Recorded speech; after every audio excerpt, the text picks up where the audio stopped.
Yeah, so today's chapter is about yoga philosophy. But before coming into yoga philosophy, we must understand what philosophy is and how many philosophies are there in India and how yoga is a kind of philosophy, what we are learning here. So today in this chapter, we learn about yoga philosophy. Okay. These are the philosophies. First is Vaiseshika. Okay. There are 6 philosophies in India.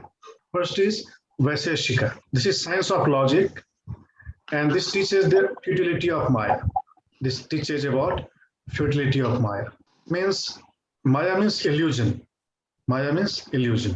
Okay. And second philosophy is Sankhya. Sankhya was discovered by sage Kapila. So first philosophy was discovered by sage Kanad. And this philosophy is all about science of logic and futility of Maya. Maya is illusion. Maya means something which doesn't exist or which seems to be exist but that doesn't exist in reality. Like mirage, okay? That is a kind of illusion. In mirage, you see that there is water, but when you go there, you don't find water there. Okay, so this is Maya, illusion. Sankhya philosophy was discovered by sage Kapila, and this teaches the elimination of physical and mental pains and receive liberations. And this philosophy teaches that there are two kinds of nature, or there are two parts of nature. One is Purush, another is Prakriti. Purush is consciousness or the mind, and Prakriti is nature. Our intellect or senses, these are the parts of nature. So these are the individual nature and also the external nature, cosmic nature. So Purush and Prakriti, male and female, positive and negative. Okay. So this philosophy divides the entire existence into two parts. So this is called Sankhya. Sankhya means number. So there are two numbers only. I mean, everything is divided into two parts. So this is Sankhya philosophy. Nyaya philosophy was discovered by sage Gautama. Okay. And this is a logical quest for God, phases of creation. So through logic, one reaches to God.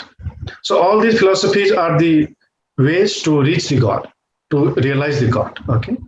And Vedanta is also a philosophy.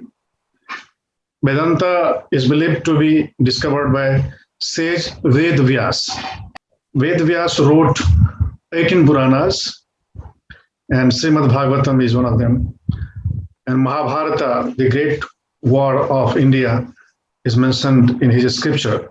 He gave the commentaries on the Vedas, and he is believed to be the founder of Vedanta. Actually, Vedanta is the last part of Vedas. Veda means Vedas, and Ant means the end. So Vedanta is the end of Vedas. Okay, that explains the divine nature of soul, Maya, and creation. I'll come to yoga at the last, but the fifth philosophy is Mimamsa. Mimamsa was discovered by sage Jaimini, and in Mimamsa he has explained about Vedas that they are eternal and divine. Okay, and now comes to yoga. Yoga is one of 6 philosophies, and the prominent philosopher or prominent founder of yoga philosophy is Sage Patanjali. Okay, that is why we salute him in our beginning of our sessions, Sage Patanjali. And Sage Patanjali has given the philosophy of Ashtanga Yoga. Okay, so these are 6 philosophies. Okay, and yoga is one of them. And every philosophy aims to realize the God. Every philosophy takes you to the God, and whatever suits you as per your temperament, as per your samskara, your liking, your interest, you can go through that. But many people love yoga to reach the God, to realize the God, because yoga is a complete package, it's a complete path that takes care of your body, your mind, and soul. all those three essential aggregates of personality are healed and come in an ideal position through yoga.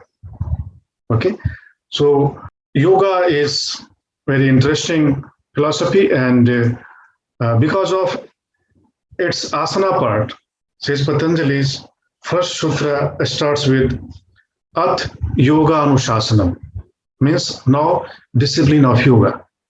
Okay, the first line of his book is At Yoga Anushasanam, means now discipline of life. And then the second sutra is Yogas Chitta Vritti Nirodha. He has defined yoga. Yoga is when your mind is settled down, when your mind is absolutely disciplined, when your mind is under control, and that is yoga. So Patanjali's Ashtanga Yoga is very systematic and very rich in its content, in its method, and everything. But yet there are different philosophy in yoga also. You know, yoga itself is a philosophy, but in yoga there are different masters and different belief systems. Okay, different types of yoga. But here I would like to mention that all these different methods of yoga, which are called the individual philosophy, or all these practices are categorized into two parts. Okay, so we can say that there are only two kinds of yoga. One is Hatha Yoga, another is Rajayoga. Okay, so all yogas, all types of yogas, like Mantra Yoga, Tantra Yoga, Dhyana Yoga, Kundalini Yoga, Kriya Yoga. Okay, all these yogas are divided into two parts, Hatha and Raja. So Hatha Yoga means the practices which focus the body or which take care of the body. That is called Hatha Yoga. So Hatha Yoga's components, Hatha Yoga practices focus on physical health. Okay, that is Hatha Yoga. Like asana, asana is part of Hatha Yoga. And Hatha Yoga is the most ancient. Actually, Raja Yoga is also most ancient. If you remember that I had mentioned that there are three streams of yoga. One started from Brahma, creator, and second started from Vishnu, and third started from Shiva. So Brahma's yoga is called Jnana Yoga, and Vishnu's yoga is called Kriya Yoga, and Shiva Yoga is called Hatha Yoga. Okay, so Hatha Yoga is when we practice asana, that is called Hatha Yoga, and all the asanas, irrespective of the styles, irrespective of the groups or the masters, they come under Hatha Yoga. Okay, asana, bandha, and mudras.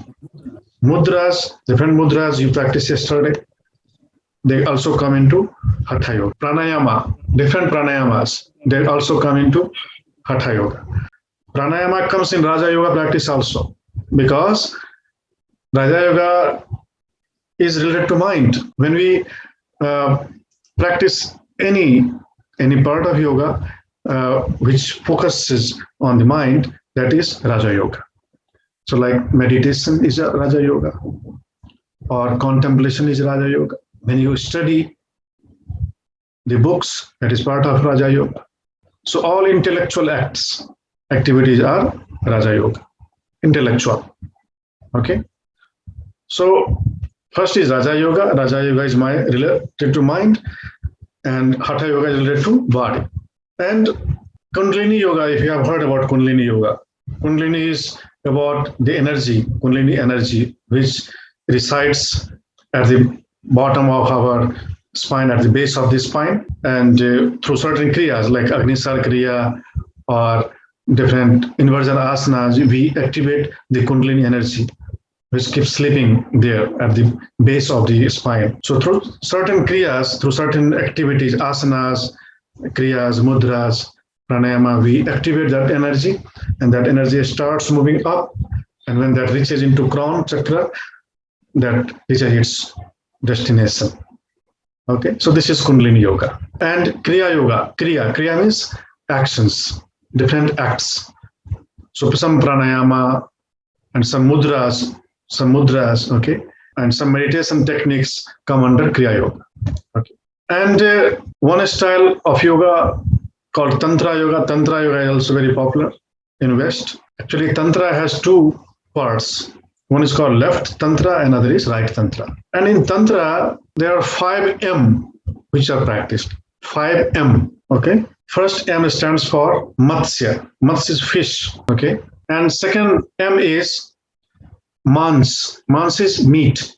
And third M is Madhya. Madhya is liquor or wine.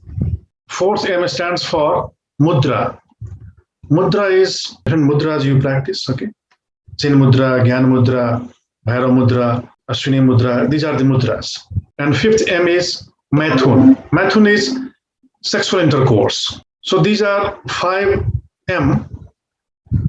And these 5M are practiced literally by the left tantra practitioners. It's called Vam Tantra, Vam Marg, Vamachar. Or there is also called Black Tantra. So Black Tantric, they practice all these 5 literally, okay? But these 5M are practiced by the Dakshinachar or Dakshin Margi or the right-handed or the white Tantra. So Madhya, first M stands for Amrit. When you practice Khechri Mudra, then you suck the Amrit, nectar, which keeps flowing from downward.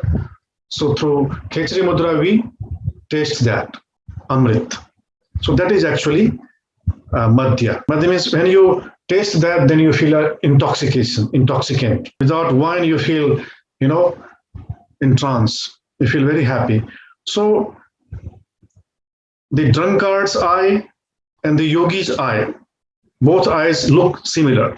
The drunkard eye and yogi's eye, you will find similarity in these eyes because they take, material liquor and they take spiritual liquor. So that is called Madhya.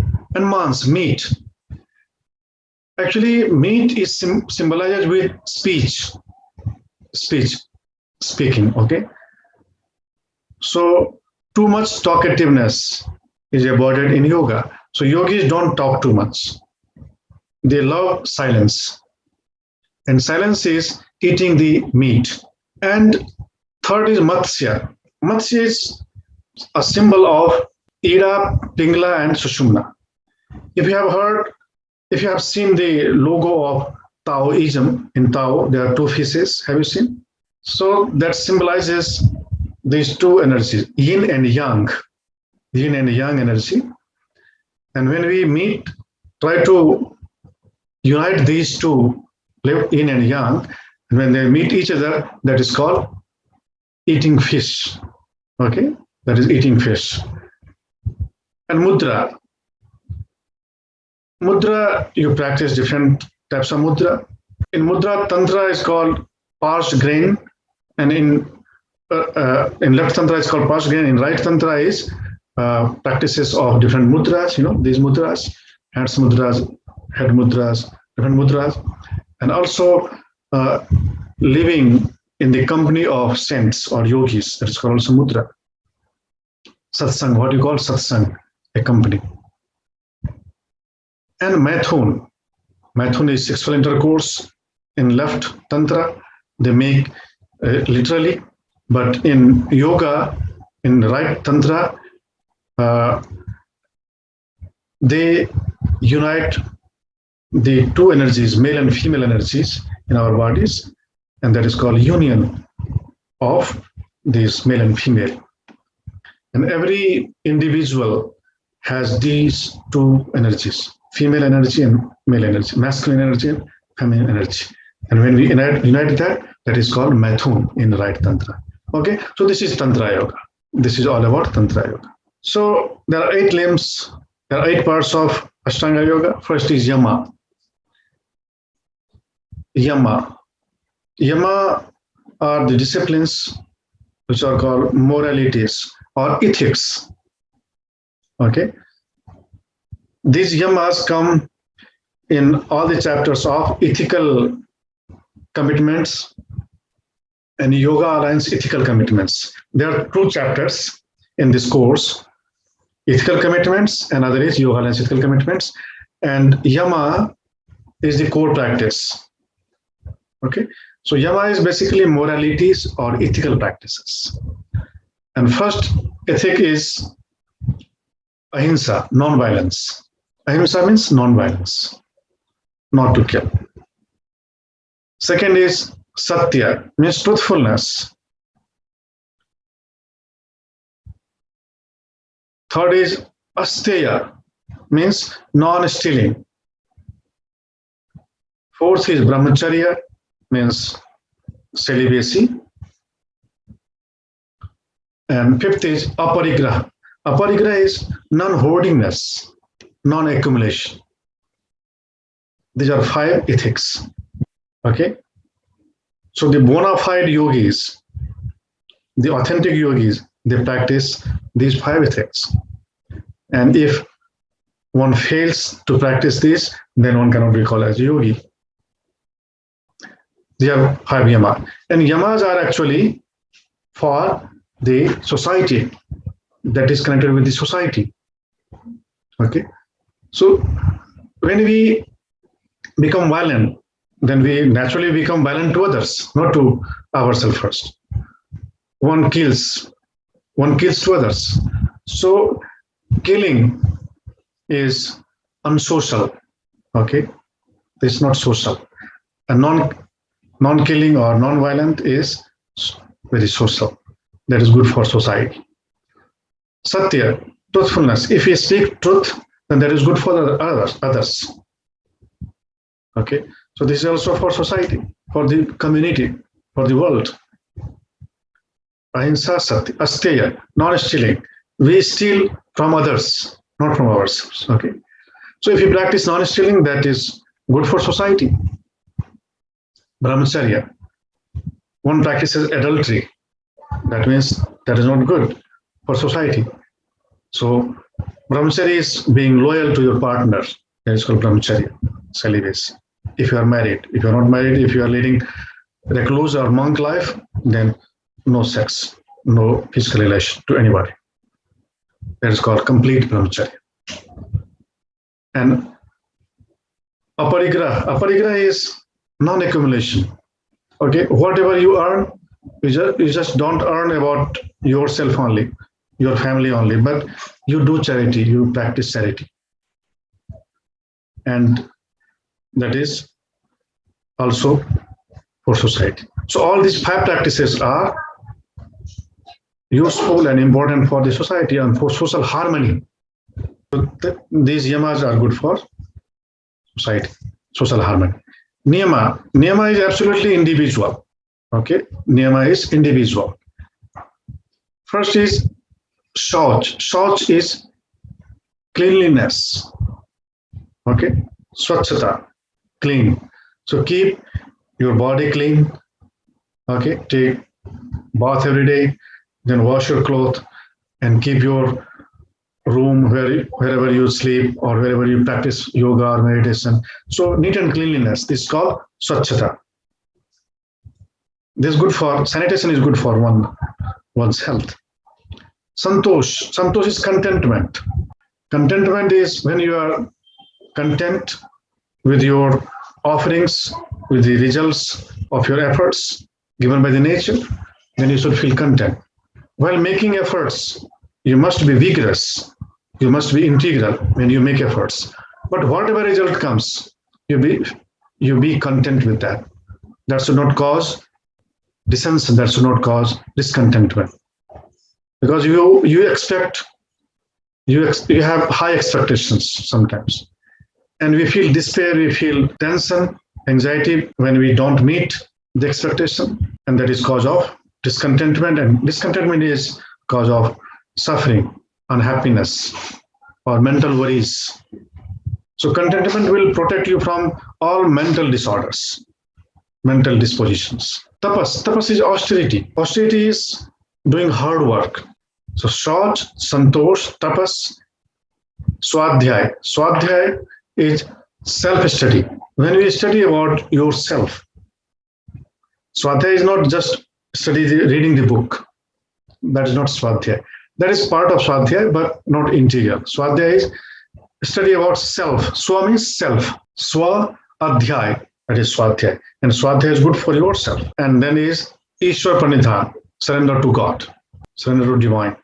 So this practice also protects you and also creates sometimes miracles in your life. If you don't find the solution, if you don't find the way, if you feel helpless and you surrender into God, then sometimes miracles happen. But here, Ishwar Pranidhan is surrender to divine, means your every action should be made from the point of that this is not mine action, but this is action of divine through me. So doership, you annihilate doership. When you annihilate doership and you believe that I am an instrument, then that is called Ishwar Pranidhan. Okay. So these are yama and niyama. These are very essential parts of Ashtanga Yoga. Then comes asana, is what you practice every day, posture. Then pranayama. Pranayama is breathing exercise. Pratyahar is withdrawal of senses. You know, when your all senses are present here in this room with your body, that is called pratyahar. And dharana is concentration. Dharana is concentration. And dhyan naturally starts when you have concentration. And samadhi is absorption, union with object, union with your goal, that is called samadhi. Okay, so these are 8 limbs of yoga. It's called Ashtanga Yoga. So yama and niyama enable you, qualify you to practice asana more effectively. And when you practice asana, then you can practice pranayama more effectively. Because to practice pranayama, you should sit in Padmasana, lotus posture. But can you sit in lotus posture if your legs are stiff? No. So the best posture to practice pranayama is Padmasana or Siddhasana or Vajrasana. But if you cannot sit in these asanas for 10 minutes continuously without pain, that means you need to practice asana. Okay, you cannot practice pranayama in lying down or just lying in sideways or on chair. You can practice, but not so effectively. So asana is important before pranayama. And after pranayama, when you practice pranayama, then you'll find that your all senses are controlled. All of senses. Your eyes will be here, your ears won't hear the external sound. Okay? Your mind will not wander. So the people who practice pranayama, they have very focused mind, they are very conscious, they are very aware, they are very attentive, and they are very heedful, they are very watchful. But people who do not practice pranayama, you may find opposite to these things. Okay? So, and what is all these things? Called pratyahar. Pratyahar is withdrawal of senses. And when we have this ability, then you can concentrate very easily. So concentration also comes automatically when you have this presence of all senses here. Then you have concentration. And when you have concentration, then you can practice meditation. Meditation is the flow. You remain in the flow. Meditation is the process of uniting, process of becoming one with the object of meditation. Okay, so meditation cannot be done without any object. If you don't have goal, then your life is aimless, goalless. Then there is no meaning of your life. So you must have some goals. Okay, so goal is object. So object of meditation could be chakras. Object of meditation could be any deity, any master, any form of God. That could be the object of meditation. Or sometimes object of meditation could be your breath only. You focus on breath. And you'll find that if you start focusing on your breath, you'll find that within 1 minute, your mind wanders 50 times. If you do not practice meditation, if you do not practice mindfulness or the collectedness. Okay, so that was about yoga philosophy.